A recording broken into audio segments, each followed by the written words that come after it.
संचारी कथक केंद्र 2003 में दिल्ली में स्थापित किया गया, जहां से कथक नृत्य जयपुर घराने की शिक्षा दीक्षा शुरू की गई। संचारी कथक केंद्र शुरू करने का मकसद पुराने समय में जो माहौल गुरुकुल के शिष्यों को दिया जाता था, उसी तरह की शिक्षा का था, जो अभी भी बरकरार है। संचारी कथक केंद्र 2006 में मुंबई में स्थापित किया गया, जहां से इसकी यात्रा ने कथक जगत में अपनी छाप छोड़ी। संचारी कथक केंद्र मीरा रोड में स्थित है और अभी कार्यरत है। मुंबई की सफलता के बाद अब 6 महीने पहले पूना में इसकी नई शाखा खोली गई है, जो कोरेगांव पार्क के पास मुंडवा में स्थापित है, जहां जयपुर घराने का शुद्ध नृत्य दीक्षा के रूप में दिया जा रहा है। संचारी कथक केंद्र के कई शिष्य देश व विदेश में अपना परचम लहरा रहे हैं। संचारी कथक केंद्र सभी स्थानों पर अपनी प्रस्तुतियां देता रहा है, चाहे वो देश हो या विदेश। कथक जगत में संचारी कथक केंद्र की सफलता से सभी परिचित है। संचारी कथक केंद्र की शुरुआत कथक जगत में प्रसिद्ध श्रृंगारमणि राजेश्वरी कुमार के द्वारा की गई है। राजेश्वरी कुमार ने अपनी कथक शिक्षा यात्रा अपने गुरु पंडित राजेंद्र गंगाणी के शिक्षण में 2002 में पूरी की। उसके पश्चात राजेश्वरी जी ने देश विदेश में प्रमुख महत्वपूर्ण प्रसिद्ध महोत्सवों में एकल व समूह प्रस्तुतियां दी। राजेश्वरी जी के निर्देशन में कई संरचनाएं भी तैयार की गई। नाटकीय जगत में भी राजेश्वरी जी ने नृत्य का उपयोग करके अपना कार्य सफलतापूर्वक प्रदर्शित किया। राजेश्वरी जी ने संचारी कथक केंद्र द्वारा साल में होने वाले 2 महोत्सवों की घोषणा 2003 में की थी, जो कि आज प्रसिद्ध महोत्सवों में गिने जाने लगे हैं। 1 जुलाई माह में होने वाला महोत्सव गुरु बिन कैसे कौन करे के नाम से किया जाता है, जो कथक जगत के वरिष्ठ श्रेणी के कलाकारों को समर्पित है, जिसमें कलाकारों को नृत्य कुंदन सम्मान से सुशोभित किया जाता है। ये सम्मान कई वरिष्ठ कलाकारों को संचारी द्वारा दिया जा चुका है, जिसमें सितारा देवी जी, गुरु गीतांजलि लाल जी, गुरु उर्मिला नागर और स्वयं पंडित राजेंद्र गंगाणी जी मुख्य रूप से है। दूसरा महोत्सव कथा कहे सो कथक के नाम से आयोजित होता रहा है, जिसमें कि आप लोग आज सम्मिलित हुए हैं। आज का ये कथा कहे सो कथक महोत्सव पिछले कई वर्षों से मुंबई भवंस कल्चरल सेंटर में आयोजित होता रहा है। पहली बार पूना शहर में होने जा रहा है। संचारी कथक केंद्र इस महोत्सव में युवा कलाकारों को मंच से जोड़ता है और जहां शिष्यों को अपने गुरु के साथ मंच पर प्रस्तुति करने का अवसर दिया जाता है। यहाँ गुरु शिष्य एक साथ मिलकर अपने हुनर को प्रस्तुत करते हैं, जहां गुरु अपनी पीढ़ी और अपनी आगे की पीढ़ी को दर्शकों को दर्शाता है। गुरु शिष्य का ये महोत्सव बहुत ही रोमांचित यात्रा करता रहा है और आगे भी इस महोत्सव से दर्शकों को आकर्षित करता रहेगा। राजेश्वरी कुमार ने अकेले अपने बलबूते पर अथक परिश्रम द्वारा संचारी कथक केंद्र की यात्रा को यहाँ तक पहुंचाया।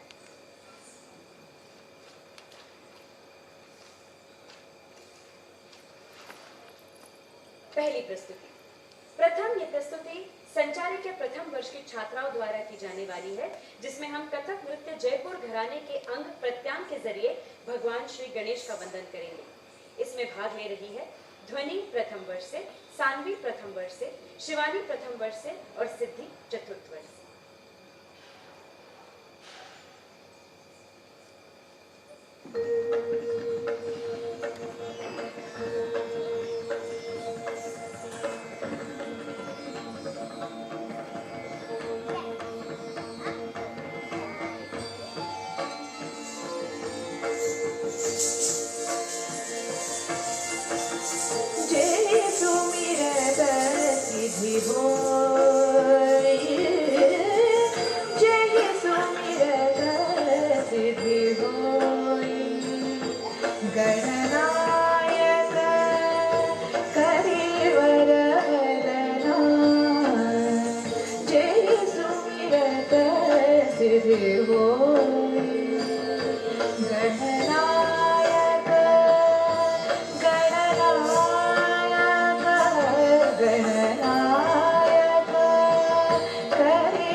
करो अनुग्रह सो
बढ़ते हैं दूसरी प्रस्तुति की ओर। दूसरी प्रस्तुति संचारी कथक केंद्र के प्रारंभिक शिष्यों द्वारा दी जाने वाली है, जिसमें कथक की शुद्ध बंदिशों पर आप जयपुर घराने की प्रारंभिक शिक्षा का दर्शन करेंगे। इसमें भाग ले रहे हैं सानवी, निराहिका, ध्वनि, शिवानी, आरुषि, रियोना प्रारंभिक वर्ष से और सिद्धि चौथे वर्ष से।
कथक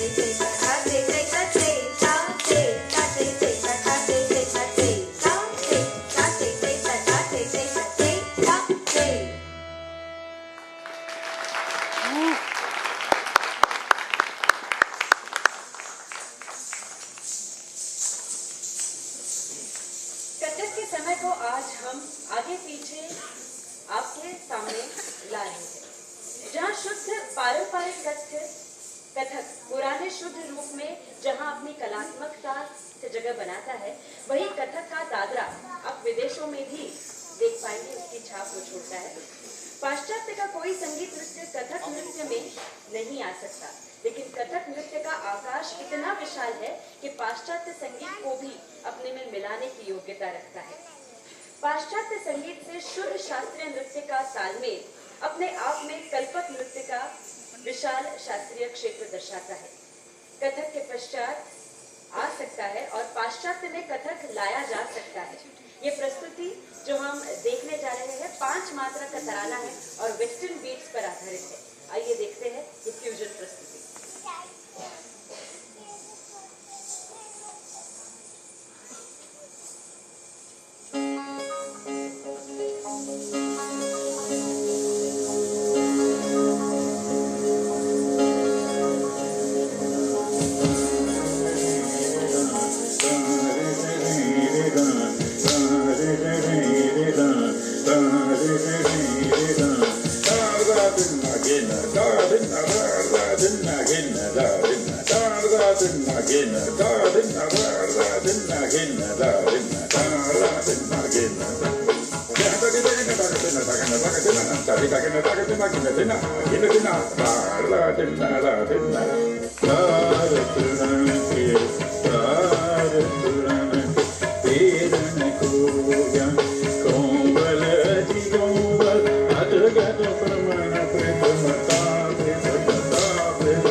के